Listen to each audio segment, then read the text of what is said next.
Got it. Hey, so let's let everybody in. It's 5:30.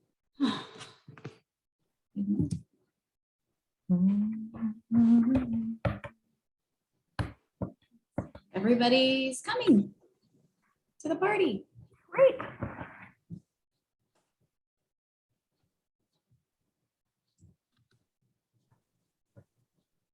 I think, there we go. Sorry, everyone, just sorting out my screens here. Welcome. Welcome to the 2022 District 3 Community Conversations. Why don't I stop sharing for just a moment? So here I am, Tanya Williamson, the Outreach Volunteer Coordinator for San Juan County Conservation Land Bank. And unfortunately tonight, our Director Lincoln Borman could not make the meeting. So we have a guest appearance from Erin Halcomb, our Stewardship Coordinator. She's going to fill in for Lincoln. And I'll do a quick little share with y'all so you know you're in the right spot.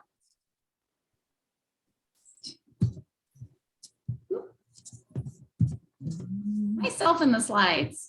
They don't like to go through. Okay. We'll just accept the technology doesn't want to work for me today.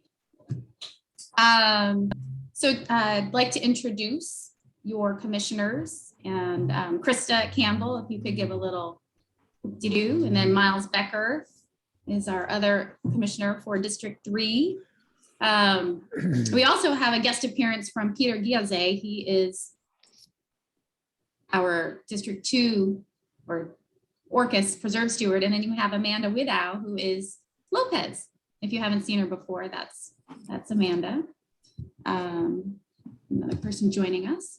And so this time around, we're doing it a little differently. Last year, we went with a webinar version and asked people to type their questions into the Q&A, but felt that it was a little, it wasn't as personable. We were hoping for a town meeting feeling, and we wanted to see folks, their faces and be able to interact. So this time around, it's a little bit, it's more like we do our monthly meetings. So the only thing that I would ask after the presentations are over is if you, so that I can keep track of everyone, if you could raise your hand, and if you don't know how to do that, at the bottom of the screen, there is a little icon that says reactions. It has a face, and if you click on it, you should see a line that says raise hand. And if you push that button, the hand raises and it'll stick you up in the corner there, and I'll be able to find you. So other than that, I think those are the most housekeeping. And then I will hand it over to Erin to start our program. Thanks, Tanya. Yeah, so I'm Erin Halcomb. I'm the Stewardship Coordinator for the Land Bank, and I'm filling in for Lincoln, who was unable to make it. I'm gonna share 5-10 minutes worth of slides that cover how stewardship has evolved over the last 30 years. So I'm gonna share the screen. And I'm going to go to,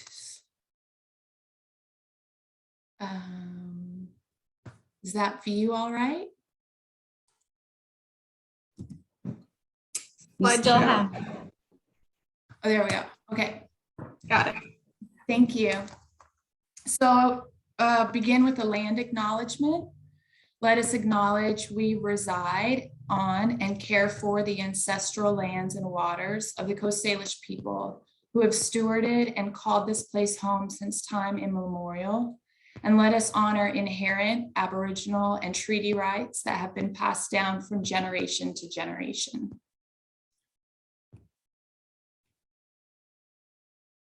This evening, as Tanya prefaced, we'll talk about the evolution of stewardship over time. Again, I just want to credit Lincoln for putting together these slides and statistics that I'll be sharing. I'm kind of happy to be talking about this subject, in part because my position was relatively recent to help with the growing stewardship program over time, Land Bank. We wanted to kick it off with our mandate, which, as you can see, is quite broad.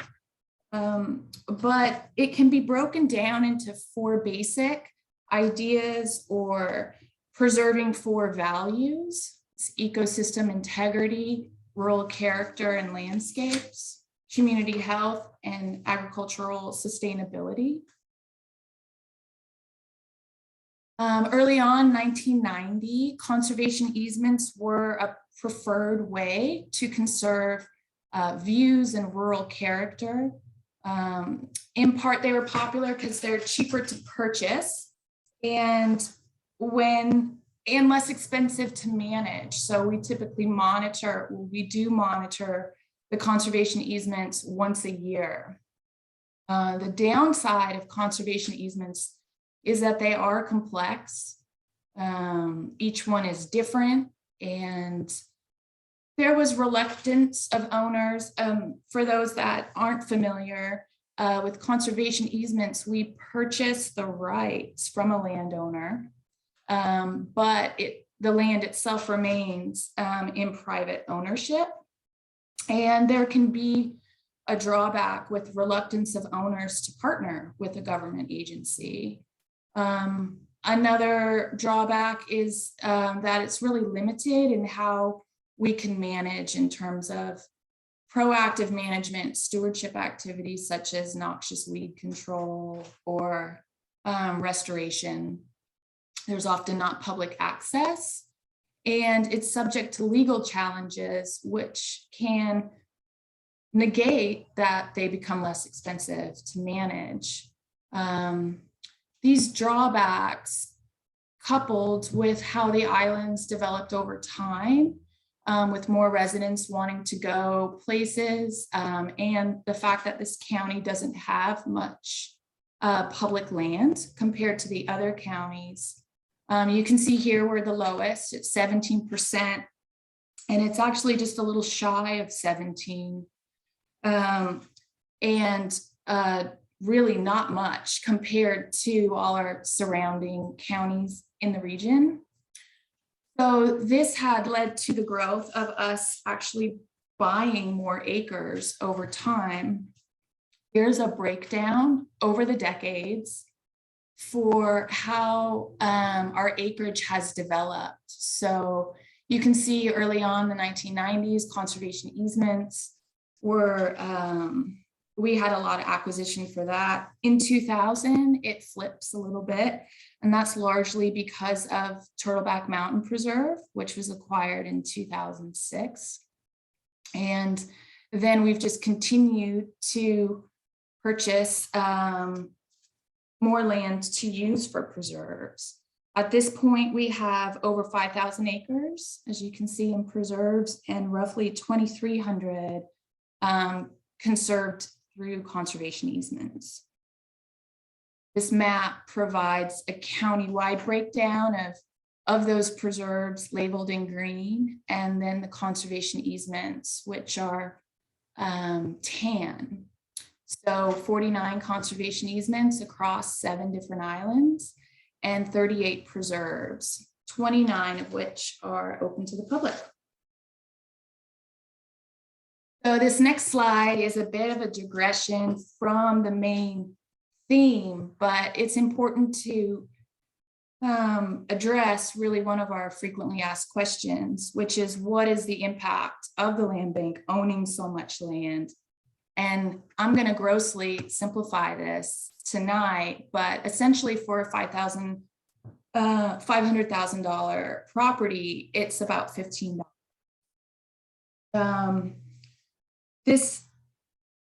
So if you put all of our preserves back into private ownership, that's what you would save.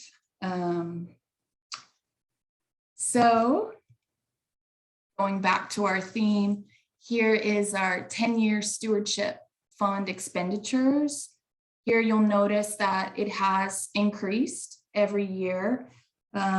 This is because both of our increase in acreage over time, and also because we've done more for site development in order to allow for public access.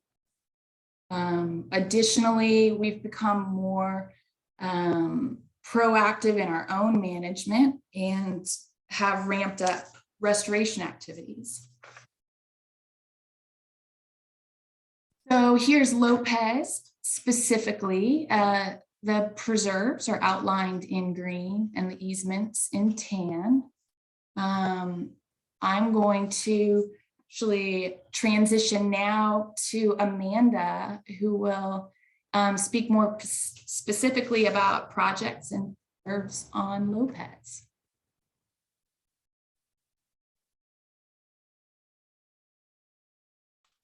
Unmute. Hi, everyone. Thanks for being here. I'm going to get my PowerPoint set up here and share the screen. It always takes a minute. Where is that button? Share screen.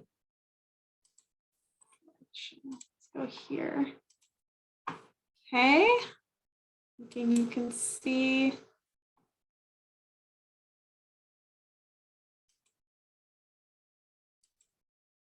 Sorry, that's not doing what I want it to do. I'm going to try again.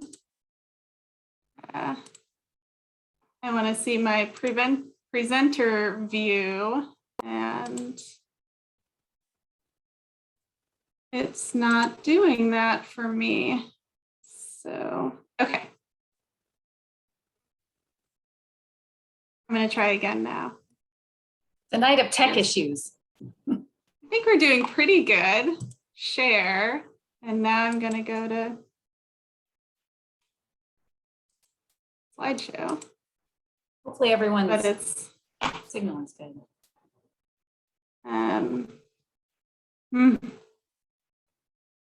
Sorry. I think you got it. Well, I'm not seeing my presenter view, which has my notes on it. Okay. Give me one more minute. Let me go back here. Well, while Amanda is behind the curtain, a little bit like Oz, I would like to point out Tracy Cottingham had sent a video, and we have two, even though I know there are other award winners, but both Amanda Widow and Krista Campbell were Spirit of Lopez award recipients. I think I have that right. And so I will be sharing that video, emailing it or putting it to social media, because I think that's pretty awesome that the community nominated and supported them. And then we have two of them just in our organization alone. So thanks to all the winners, and a special shout out to my coworker and commissioner.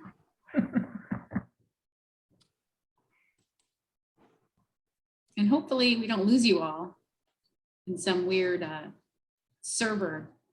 county server thing that we got emails about.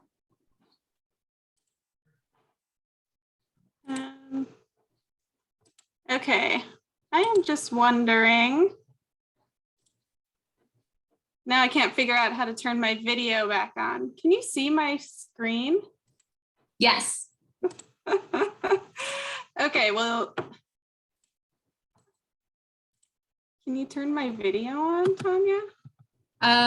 Your screen is your video. Oh, okay. You don't see, well, I saw Erin's face while she was talking. Yeah, we can mute you, but not expose you. Strange. Okay. Oh dear. I just didn't know I would. Okay, well, I'll just start talking about my slides then. Okay. Hi, everyone. Thank you for being here tonight. Thank you for being patient with my technical difficulties. You think I'd be a pro at this by now, but my name's Amanda Widow, and I am the Lopez Preserve steward.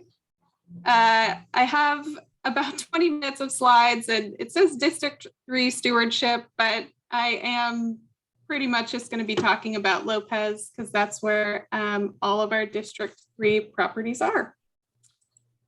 I'm going to start by doing a brief introduction of our stewardship staff across the county. Peter and Doug are preserve stewards on Orcas and San Juan Islands. Charlie is a field steward, assists with preserve stewardship, coordinates agricultural activities, and helps monitor conservation easements countywide. Eliza oversees the Salish Seeds Nursery and helps coordinate ecological assessments and restoration projects. Erin, who spoke, is our stewardship coordinator, and she also monitors conservation easements and drafts management plans. Jacob and Shauna are field assistants based on San Juan Island, and Margot works as a seasonal assistant for the Salish Seeds Plant Nursery.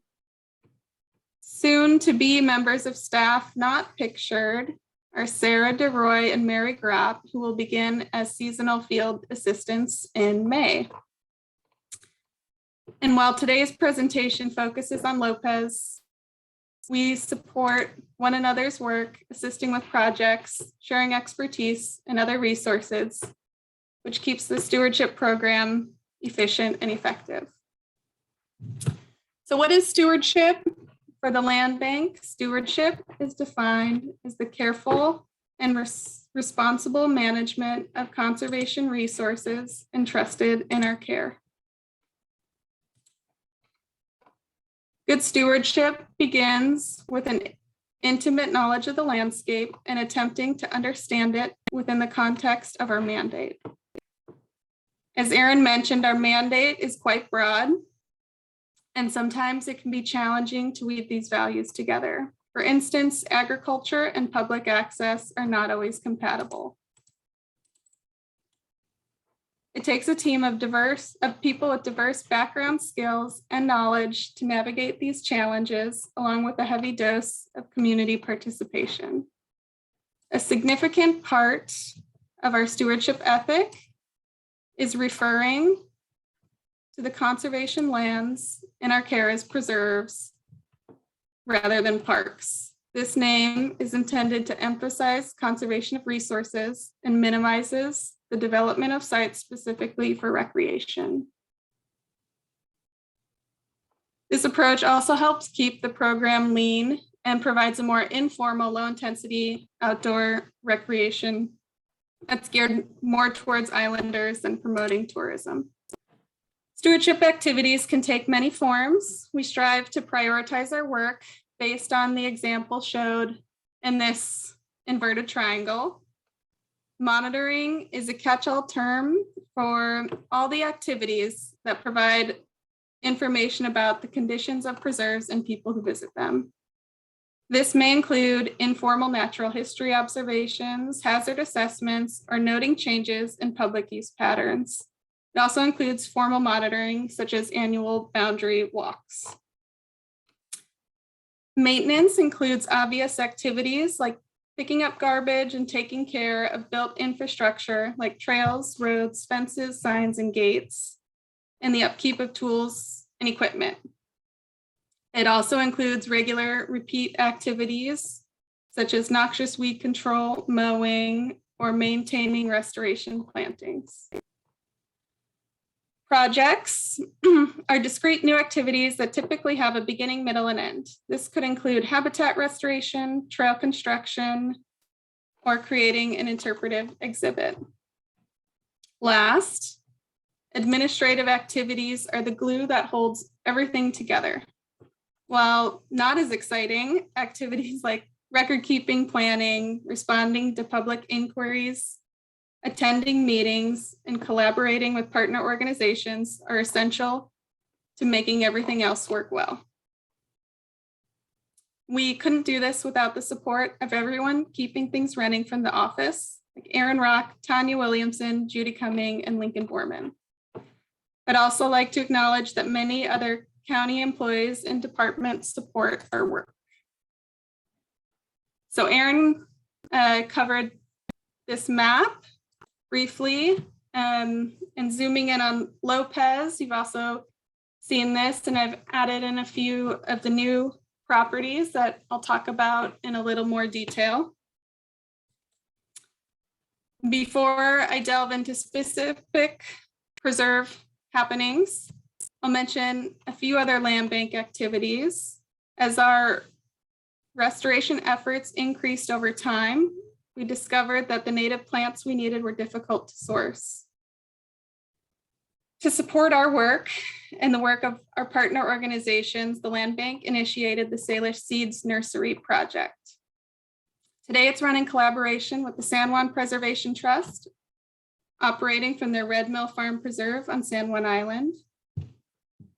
Periodically, there are opportunities to purchase plants from the nursery, like through the Master Gardener's Spring Plant Sale. Countywide, the land bank has protected over 1,800 acres of ag land through conservation easements or as preserves. And farmland has been a priority on Lopez with many of our easements over agricultural areas, which has contributed to preserving our open space and ag resources, such as the Ritchie Double R Bar Ranch conservation easement purchased in 2020. We also have an ag program coordinator, Charlie Benke, who monitors the easements and assists with maintenance and lease opportunities, which are mostly on San Juan and Orcas preserves. For Lopez, we have a hayfield at Weeks Wetland on a short-term use agreement, and the new Richardson Marsh Preserve has had seasonal grazing. These lands play an important role in open space, community structure, long-term resilience, and are foundational to our community's identity. So jumping into a few preserve activities.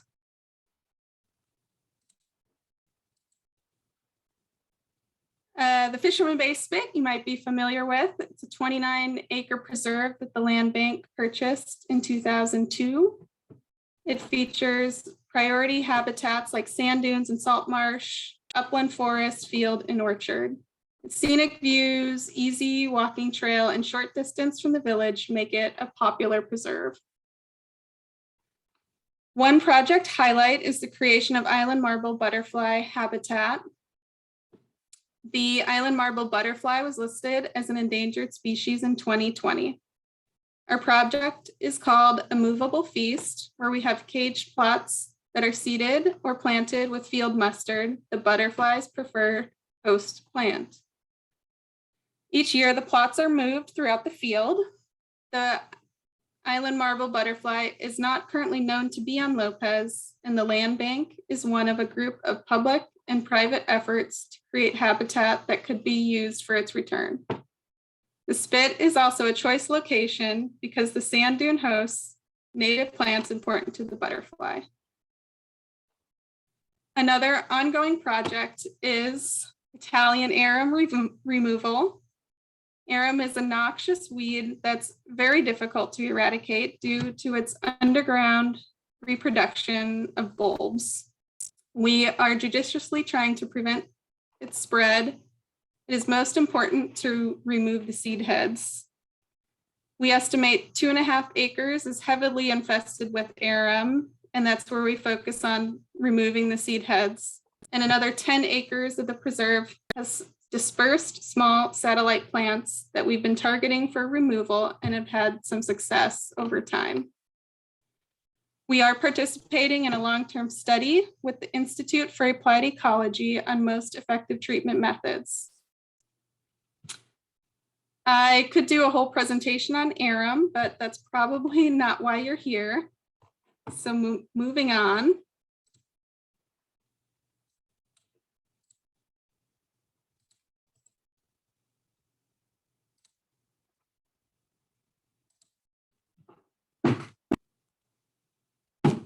Let's see. Actually can't see what's going on again.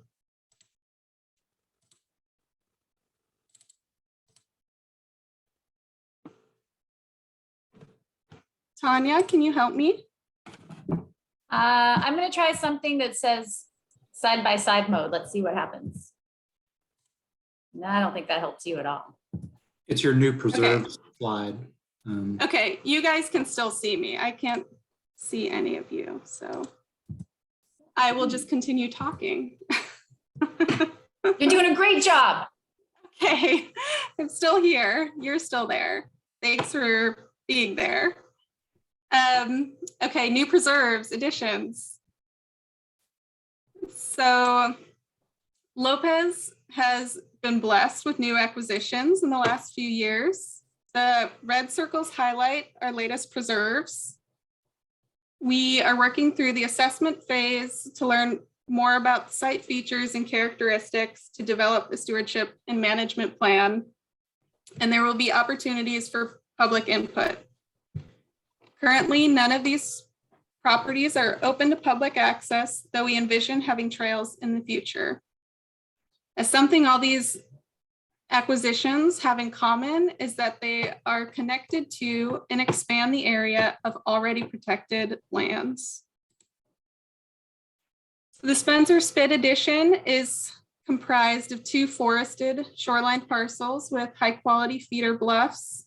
They adjoin Spencer Spit State Park, and we're in discussions with state parks to manage this property. No parking or facilities are planned, and we've mapped a small loop trail that would connect to the Spencer Spit Trail network. You can expect a draft stewardship and management plan to come out this year. The Richardson Marsh Preserve. So the whole Richardson Marsh is a Class 1 wetland totaling over 80 acres and spanning several parcels and ownerships. The San Juan Preservation Trust has been leading efforts to protect the marsh with conservation easements over several of the parcels. In 2021, we partnered with them to acquire one of those parcels. So the land bank owns the property while the Preservation Trust holds a conservation easement. The new preserve is about 25 acres with a rocky bluff upland and about 20 acres of wetland. It's an excellent area for bird watching, especially winter waterfowl, with possibilities for bird blind or viewpoint. Historically and currently, there is agricultural use with summer grazing. This help keeps the reed canary grass, which is fairly extensive, in check. We're still early in planning for this one, so stay tuned. This acquisition of 75 forested acres grows the Lopez Hill Preserve up to 475 acres. The new parcel fits right into Lopez Hill like a Tetris block. There's mature cedars, mixed second growth forest, mossy rock outcrops, and significant wetlands and drainage from the hill. As you can see, it's the blue on the map. We're nearing completion of a trail easement with the Lopez Community Land Trust on a trail connection through their parcel to the north. This trail is to be a neighborhood connection that could be accessed from the road, but will not include any parking. The San Juan Preservation Trust is also purchasing a Forever Wild conservation easement, which would remove the development rights. So I've covered a lot of ground already, but I'm going to talk about this one in a little more detail. This is our latest acquisition that closed in February. It's also known as the Chadwick, Hume, or Higgins property. This piece has long been a conservation priority, and the land bank acted quickly to secure this property, and it's a major achievement, not only for the land bank, but for Lopez too.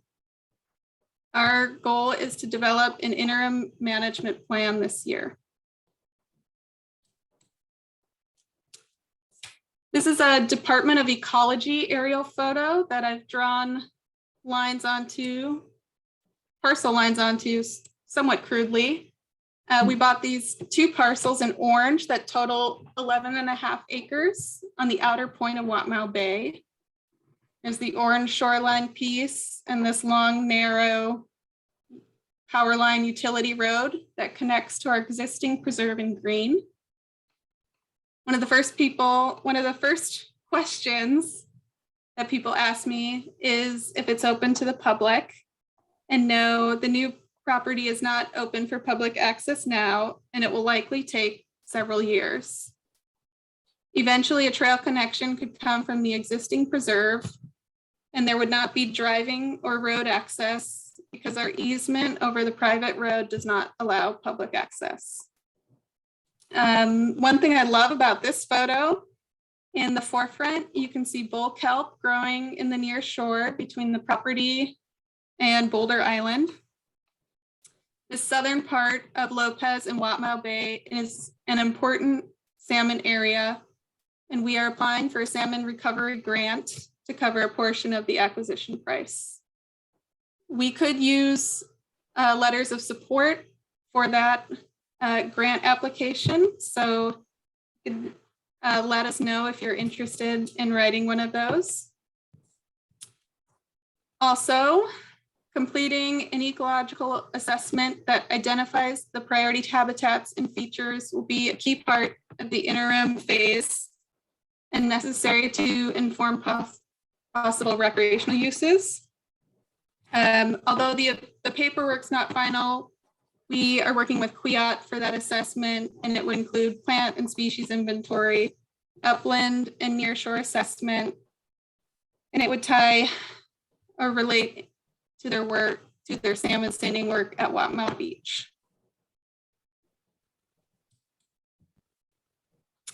So this area is the site of cultural significance and importance to the Coast Salish peoples. They were the earliest stewards of the land and waters.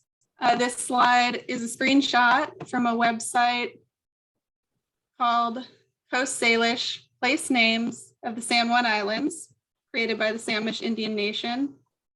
The link on this page doesn't work, but if you have an opportunity to visit the website, I encourage you to look into it.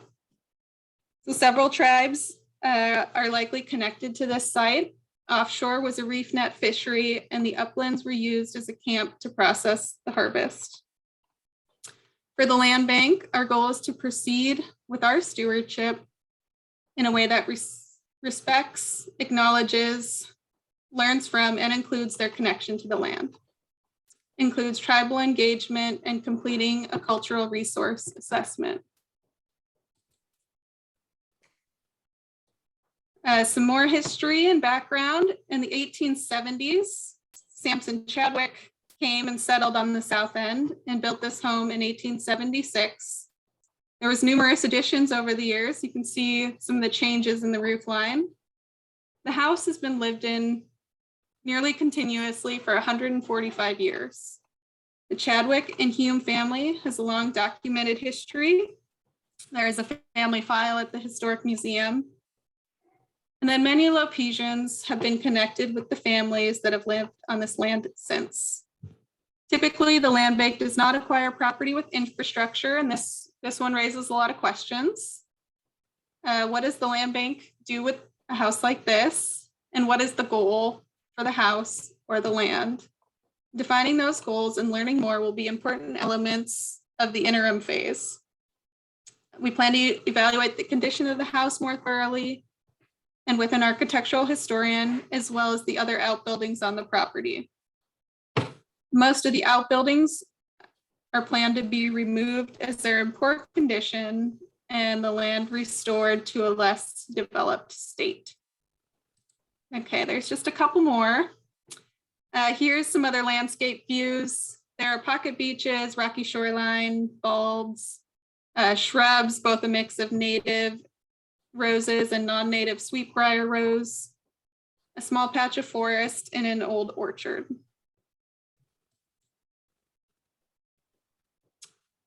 As you can see, this is a complex project and we have a lot to work through. I've touched on a lot of these things, so I won't read through the full list. One thing I haven't mentioned is BLM ownership. In this case, that stands for Bureau of Land Management. During the acquisition, we were in discussion with them about taking ownership, which is still on the table. This property is connected to a much larger conservation area of over 400 acres in the Chadwick, Watmau, Colville complex, with the BLM owning much of it. In the meantime, the land bank will steward the property with the utmost care.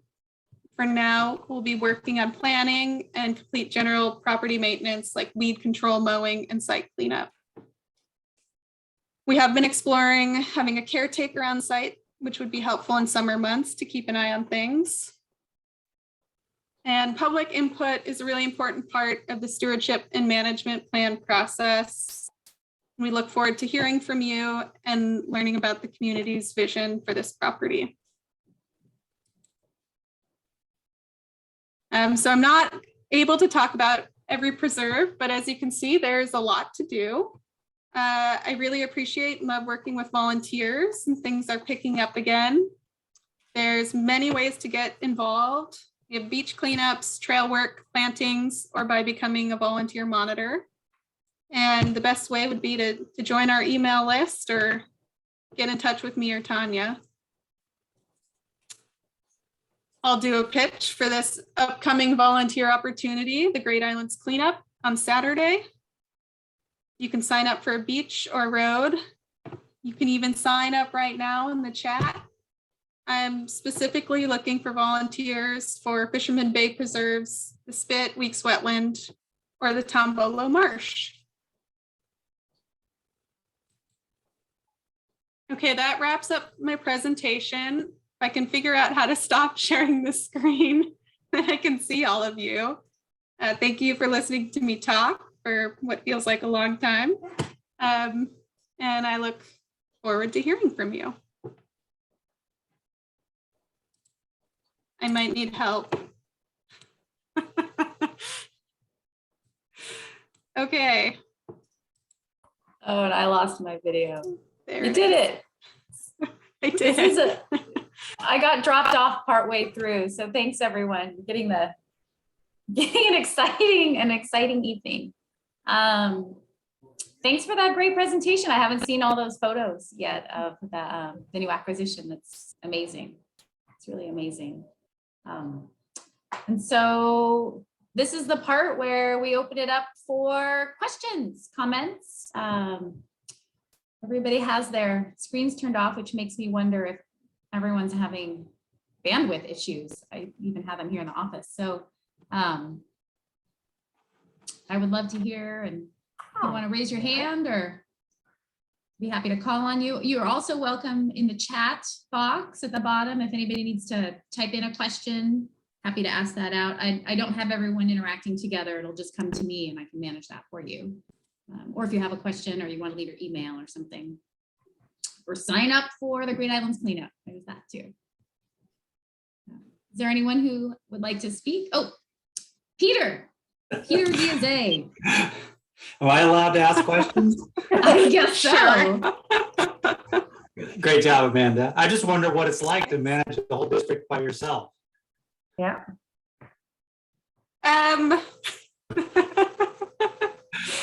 That's a lot of Well, land. don't you manage the whole district by yourself? No, I don't. I have help, but No. yeah. Well, this is an exciting new development. Lopez will have a seasonal field assistant starting next week. And that will be, there she is. Hi. Oh. She's here.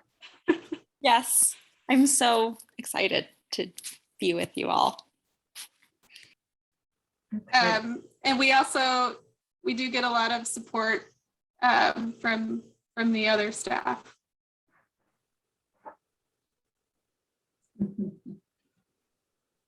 You're And being we're really modest. excited for Sarah. You're being modest. Yeah, I think she's being modest. She does a great job. Oh, Steve, you have your hand up. We would love to hear from you. I was just actually curious, are there any other future projects in mind for Lopez, or has the Higgins property taken up our share of the land bank monies for over the next foreseeable future? That's a good question. Without Lincoln being here, we're lacking a little knowledge, but my opinion on that is, in the years that I've been on the land bank, we keep an eye on what's been purchased or preserved in the different districts, but we don't really keep a strong tally on what any particular island or district has gotten. So I find that the commission and the staff stay pretty open to opportunities, and because if you look at something like that, Turtleback might have set Orcas back a couple decades, but that's not going to be the case. So, it's a fair question, but I think the Higgins property is just such a fantastic opportunity. And I think everybody related to the land bank kind of keeps an open mind on projects. So it just kind of depends on what comes along. Well, just as a parcel, the land, the 45 acres that backs Cape St. Mary is a lovely area, but the owners currently want probably more than is warranted for it. Well, to answer the other part of your question about are there any other projects on the horizon for Lopez? There aren't right this moment, but they tend to come up. There's I don't know, maybe up to half a dozen a year that are proposed. And the process, if you're interested, if you have an idea or something about, and you want to run it by the land bank, talking to Lincoln would be a good first step. So if you contact him, he would be your first point of contact for talking about it. And then the other, it'll get passed on up to the commission at a later point. Thanks for your comments. I appreciate it. I was Aaron. also offer that we are applying for 2 grants to help cover the acquisition costs. And so I already plugged getting letters of support for those grants, but that will definitely help us leverage our funds and be able to take advantage of other opportunities. Amanda. Yeah, I wanted to add in, there's been a few projects that have just been placeholders, things on Lopez that have been on our radar for a long time, like Bar Green. It's always been out there, but it's never been available. We are also have been trying to get a grant for a conservation easement on a property on Hunter Bay, a salmon recovery grant. So I had been sampling for forage fish spawning, like Sam Lance eggs, to support that grant application, which we never found any, but it doesn't mean they're not there. And that Cape St. Mary piece, Krista and I walked it maybe last year, the year before, around the time that the family had listed it on the market, but it seems like they pulled off for some reason. Thanks. Tracy. All right, so thanks, Amanda. You were pretty easy to honor in the Spirit Award on Lopez after years of photographing you and watching you in action. So well deserved. And Krista, that was Mary Wondra that nominated Krista, and all the nominations were winners this year, I believe. So here's to our members. And two questions. When is the grant application process going to happen for Higgins? Is it urgent to get those letters in? Do we have time? I may have frozen. Are you there? No, you're there. Okay. So do we know if it's this round of grant or what the date is for those letters? Oh, did we lose Sarah or Aaron? Sorry, yeah, I think we okay. I was going to point to Aaron because she is writing the application. We have submitted an application this year for salmon recovery. Right. So that's like May 1st. So I think so. Peter, do you know the schedule? I bowed out of the process, so I kind of lost track. Sorry. And it's my understanding that the more letters, the better in that grant application process. But is it possible to get group of us down there so that we can ask questions, learn about the currents or key points or things that would speak to the Salmon Recovery Board without having you guys tell us exactly what to say. Tom Reeve may be still on the call. I think we've lost him. But that way we could get a group possibly through the Islanders for the San Juan Island preservation of San Juan Islands. We could have some other ways to spread the word without having the land bank put all the words in our mouths. I think that's a really good way to get a tour of that property by suggesting that. Good for you, the great manifester. So yeah, I can't speak to the likelihood of that, but it's a great idea to be able to have people experience it in their own right. And you are the manifester. So if we are going to get letters of support, I know you will help make that happen. Great. So perhaps Amanda, be thinking who, if on the aquatic side could be really great to bring in on just telling us how the currents, how that area has been such a great site for the bull kelp and salmon. I would love to be educated. So we could, if anyone here wants to write a letter and wants to potentially take a walk down with whoever the land bank can raise your hand. Mm-hmm. And clarification though, Erin, do you know, like these letters of recommendation, do they have to speak specifically to salmon recovery or just community support for the acquisition and protection of that property? Or is it both? There are questions about future public access. So community support, but supposedly, at least for the salmon recovery, it is largely technical stuff. So the ecological resources, that's only one of the grants that we're applying to. So there's also the aquatic lands enhancement, but there are, I think it's a great suggestion. And I think both, just showing that we have broad community support for, as we go out and look for partners, really funding partners. Great. Well, it sounds like, Erin, you need letters within the next 2 weeks and for that. Well, it's a longer process than that. So we're doing the site tour May 5th, but then there's, I can share the deadlines with you. Okay. It's a longer process than that. So maybe I'll pull together some things and then Amanda can reach out and we can share how to best navigate letters of support and deadlines. Well, we know Lopez likes writing letters if we know there's a deadline and that it's hopefully going to help us secure these properties. So thanks, Tracy. Sorry, all that I have to just put my picture up. I'm having some internet issues here in the office, but Rhea and Sandy, I see a name or a hand up there. Excuse me. I'd love to hear from you.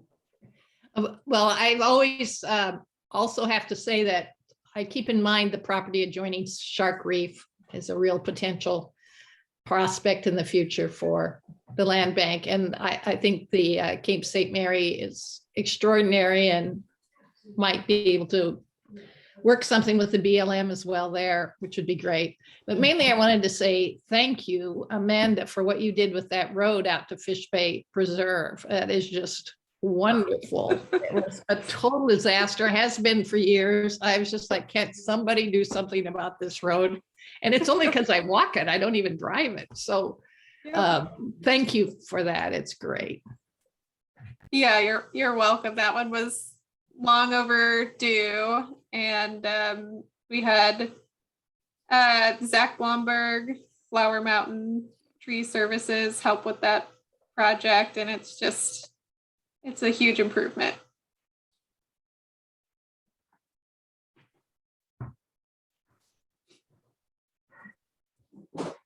Try video again. Well, there's still plenty of time left. Are there any more questions or comments from all you lovely people that showed up on a Wednesday night.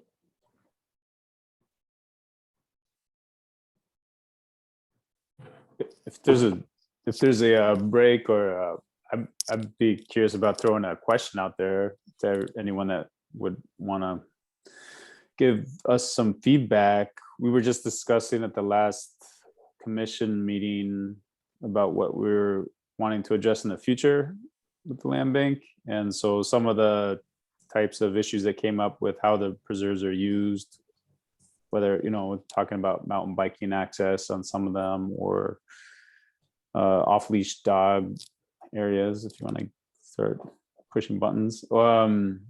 But also maybe some new types of use of the preserves, like tribal access. So I wasn't sure, these were just for all of San Juan County. It wasn't specific to Lopez. I didn't know if there's something specific, like bigger policy management issues of interest to any of you that you wanted to bring up.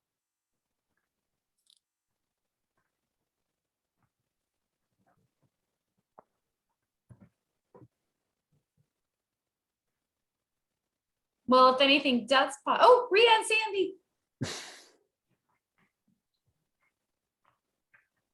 You're muted. Where'd you go? Just love it when somebody asks for my opinion. So I will say dogs are a huge issue on land bank lands. And I've had more dogs run up to me off leash on the Lopez Spit Preserve, and there's nothing more irritating to me than that.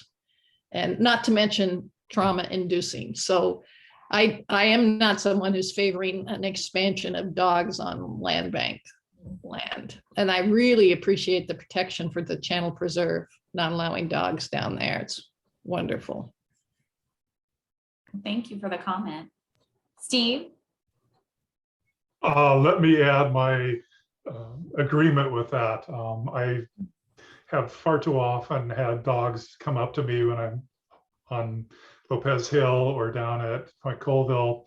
I had one dog that snapped at me and fortunately got the water bottle that was in my pocket rather than my leg. But dogs just don't do exactly what the owners think that they're going to do, and the owner really needs to be in close control.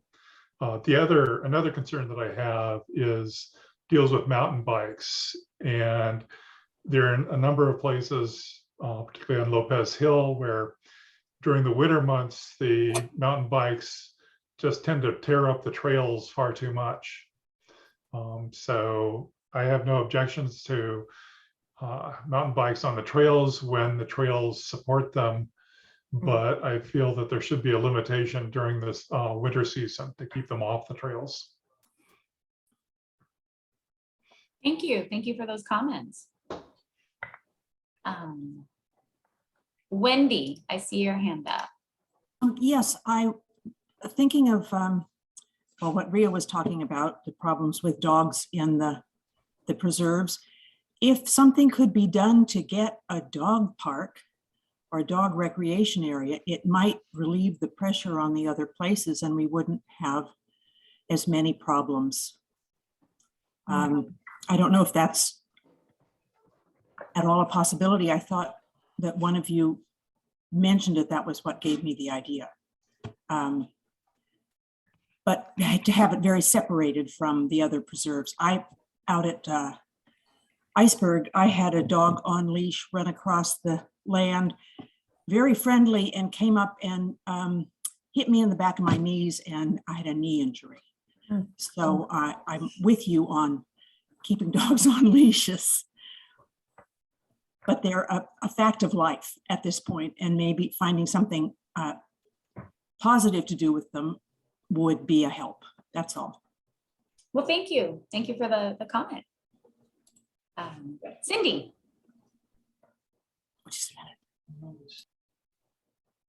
Well, you're muted. There you go. No, there, I just had to unmute myself. Thank you for the presentation. I would also like to echo the sentiment on dogs off leash. And, I really feel that the preserves, as people are visitors to these preserves, they're really, for their preservation, it's wildlife and nature preservation rather than recreation. I'd like to keep that to be the focus, honestly. There's such beautiful places. And with so many visitors, it's tough to keep that balance, I understand. But I'd really like the focus to be on preservation of wildlife and the ecosystems. Thank you.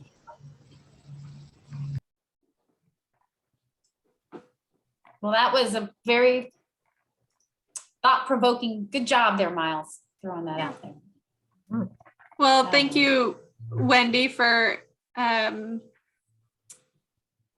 all of you for providing comment. And I know that, like kind of Rhea said, we have at the Spit, off-leash dogs is probably one of our biggest issues and threats to the wildlife there. And, hearing some solutions like Wendy mentioned, would it be possible to have a dog park? And I'm just curious if we can have any, what other tools we have for working with this issue.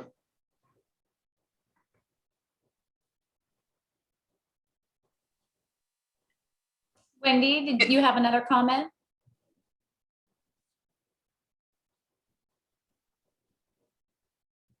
If you're there, mute. Yeah, you're muted. Excuse me. My husband mentioned that when we're out on the land on Lopez and we see dogs off leash, it is most frequently local people. It's not the visitors who are doing it, which is why a dog park might really make a big difference, because it would get the local people taking their dogs someplace else and the visitors would be behaving themselves and not be such a problem. That's all. Thanks, Wendy.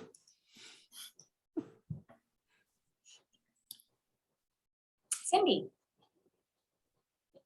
Yeah, just as a follow-up there, I believe there's actually a location where there's an off-leash area that dogs are welcome at. I've just kind of seen some comments about it on some of the local pages. I mean, having a specific area would be great. My concern is I think people just bring their dogs with them and don't really, the locals kind of feel like their dogs are not a problem off leash. I don't know that a dog park necessarily would solve the problem. I think people would still bring their dogs and they would be off because they're their companion. They go with them wherever they go. Yeah, I have a dog and I would concur with that I think the dog parks are more typically used for play dates for dogs to get together, and people do go on walks together with their dogs, but I think it's probably more the companionship and getting a dog out for exercise that there's I think a little bit of a different motivation. But the dog park issue is kind of a tricky situation. They have one on Orcas, but I think that's run through their Parks and Rec, a department that's a little more focused on active recreation. That's not really part of our mandate. We're more passive or low impact recreational activities. And so I don't think the land bank is stepping up or is going to step up to purchase property specifically for a dog park. I'm only speaking for myself now. There are 7 commissioners, so I'm not putting words in their mouth, but I think it could very well be a need. There is a piece of property on Lopez that's privately owned, and people with dogs have been invited to come there, but it's also used for 4-H equestrian activities, and so it exists at the pleasure of the property owner and the good behavior of the dog owner. So it's not something that is necessarily there for the long term. Steve. I was just going to suggest for dog owners, a possible place that probably could be turned into a dog park just south of the tennis courts on Lopez. That narrow field there belongs to the school district. It's hayed, and that's about the only thing that's ever done with it during the year. So if dog owners wanted to band together, that would be probably a direction to focus on, or a piece of land that would to focus on. But I agree, it should be a community effort rather than a land bank effort. Thank you. Thank you. Wendy. Well, hi again. Hi. I don't have a dog. And your ideas about why the land bank shouldn't be doing this sound very cogent to me. Perhaps the land bank could make some movement to other groups. Like the Parks and Recreation sounds like a perfect person to ask about it. Anyway, to just try and get it to happen without doing it yourself. The unfortunate thing is Wendy, Lopez doesn't have a Parks and Rec district. Orcas has their own. That's something I think that's put on the ballot and voted in, and tax dollars are allocated towards it. So Lopez has talked about a Park and Rec district, but I don't know if we have, at least in the past, there hasn't been the momentum to get that to happen. There's, the spot by the village where the apple tree, all the fruit trees are growing. There's which is owned by county parks. And that would also be a great central location for a dog park, but management of it requires a lot of management. Someone has to clean up and take care of it. And I'm not sure that the county, how they feel about that, what their resources are for doing that, but that's also a good location that is not land bank run.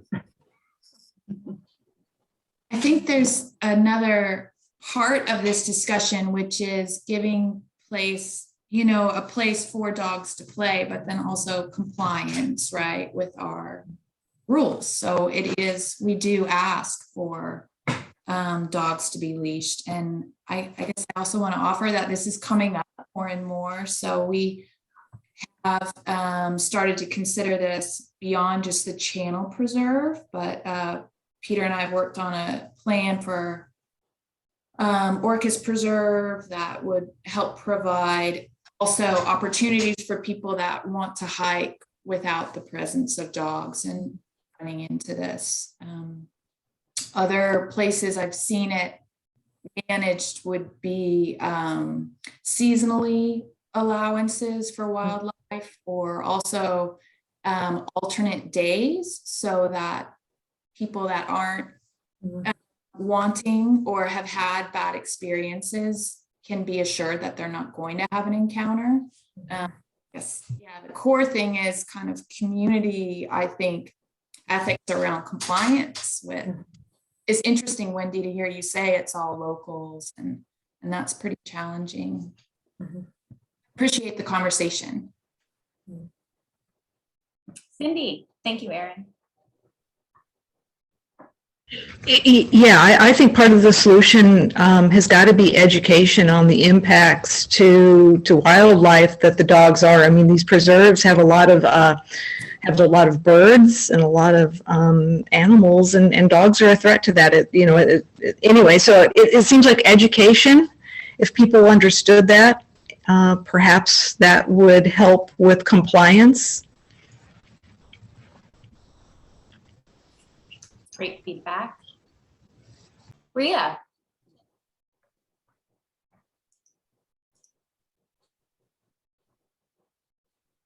Oh, you're muted. Yeah, still continuing this conversation, sorry, but there is a tendency for people to move to the country and think dogs can run wild, and it's very bad for deer. I can't tell you the number of people said my dog's not going to chase a deer, and they meet another dog and they chase deer. But what's even worse is they chase livestock. So it's just not something to do in an area like ours, to have dogs running wild unless they have a specific enclosed area. I mean, I see tons of people who do walk their dogs on leashes up and down the roads and at the park even, and it seems to work just fine. It just doesn't, it's yeah, I think the education needs to go beyond just preserved lands, because the farmers I mean, I know farmers who've lost hundreds of dollars worth of livestock because of dogs running wild on Lopez.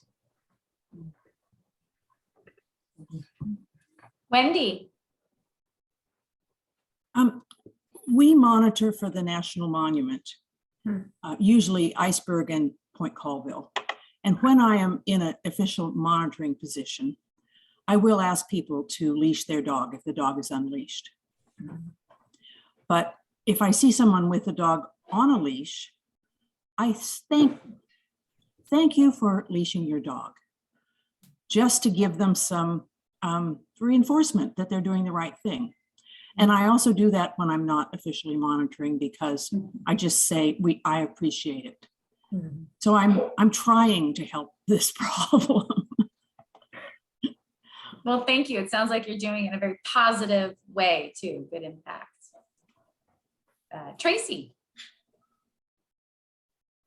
All right, so on the dog issue, and this goes way beyond the land bank, but I've witnessed a number of communities have really fun events for people to bring their dog to, whether it's a dog in the Methow Valley, a dog ski race, or you bring your dog costumed and do different things. And so whether it's the Chamber of Commerce or a whole collection of entities on Lopez were to host these events for dog lovers. I remember where there have been bring your dog to church days in the past. I don't know if they still do that, but to where at the same events, you would have education. You would have, like Leave No Trace has done for years, have a pledge sheet or awareness or something, and you fill it out, say yes, yes, yes, yes, yes, and get a free dog leash. I mean, just some fun things that would bring the dog community together to learn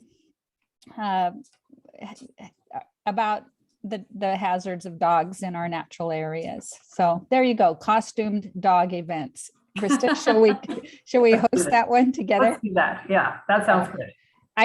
Nemo is my first dog to costume, but we could tie in the remakery. I mean, for anyone that's been following Ride the Rock, which is going to be about locals, not bringing in all these tourists, and having fun as a community with your bicycle and decorating your bicycle and food and other things. So perhaps with a conversation with Andrea from the chamber and a few other groups, Ria, you'd be in on this, but to do something fun and supportive. Land Bank could support it. Maybe we just have different sponsors. And there you go, a doggy do. Well, we've already got procession of the species. Why not have a doggy do? Yeah, exactly. So anyway. I will make a plug that the Land Bank will be there. We'll have a booth at the Ride the Rock. So if more things come up later that you want to share, I'll be there, and Krista as well, taking your information and suggestions and comments. No, it might be interesting, Tanya, at that day, if we, between now and then, have an opportunity to come up with something like a simple handout that just gives some dog facts and pluses and minuses of dogs on preserves. I mean, it'll be interesting to do that and see what interest there is on people that come by. So I'd be happy to work on that. You can put Nemo's picture on it. No, that's great. This is a good conversation. That's good. Yeah, I was almost killed by a dog, and Ria knows how I feel about it. And if it's a certain type of dog, I will throw anyone, you meaning all of you, in front of me and throw, and protect myself with a reaction that's very visceral. I will remember to walk a distance from you. Yes, do. And I love dogs. I've owned dogs. It's just that I narrowly lost my life. So my body remembers that. Yeah. Are there any other comments outside of the dogs? Any other things that people would like to talk about or suggestions? I have all your emails from the registration. And so once all these, the series is done, I'll send out a survey, and I hope that you'll all participate. I'd love to hear how you learned about us, and then the registration and how you learn about events and news in general. It's always a struggle trying to figure out where to advertise or publicize. So Tracy. Sorry, I know I have another Zoom meeting to go to that's important as well, but the nice call out for the bird watching events for Amanda and Aaron that have hosted those. And it would be wonderful to continue in a way. And I know I put the word out, email friends, and had a lot of people say, this sounds good. So it may take time to develop this, but we also could pull in some other bird experts. So you don't have to necessarily come from another island, although we love you, Aaron. And I learned with Aaron that woodpeckers don't make a sound with their like tweet. They don't tweet. And I'm pretty old in my life, and I just learned that. Well, they don't sing, right? They'll squeak, but yeah, more for yeah. That was fun, Tracy. Yeah, that was really great. If there aren't any other questions, I will put a plug in before we leave for, I just got my reminder email. So our county is starting community meetings on sustainable tourism, and those come up beginning April 28th, I think is the first one. Let me see that. It's all the islands, and then they're breaking them down. There's 2 for Lopez, 2 for Orcas, and 2 for San Juan.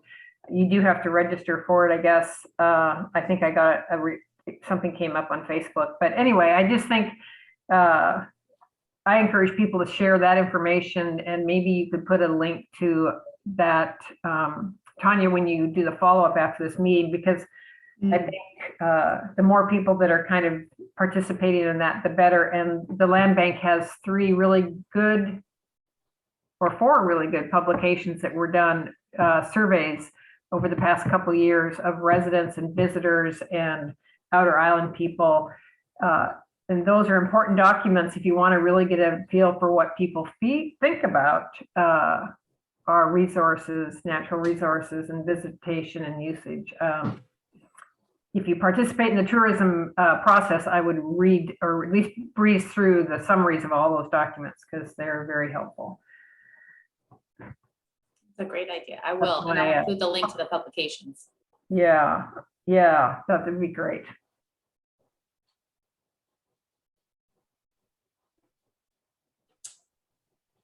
Well, all right. I guess we'll end a little early, and everyone can, I'd say, go out and enjoy the last bits of sun, but over here, I don't have any. Yeah. It's all gray, windy. Well, thank you all very much for sticking around and taking the time and being patient with our technical difficulties. You can't really ever predict what's going to happen with the internet, but grateful that it lasted most of it, and can't wait to see what happened in the recording. Yeah. I think I dipped out twice, so I was really happy to see it was still running when I came back. That's so good. Oh. Thank you, Right. Tanya. Yeah, thanks everybody for showing up. Good to see you. Yeah, Thank we you, always everyone. have our monthly meeting, the 3rd Friday of the month. If anybody likes this format, 8:30 in the morning. Have a good night. Good night. Thanks again, Tanya. Thank you.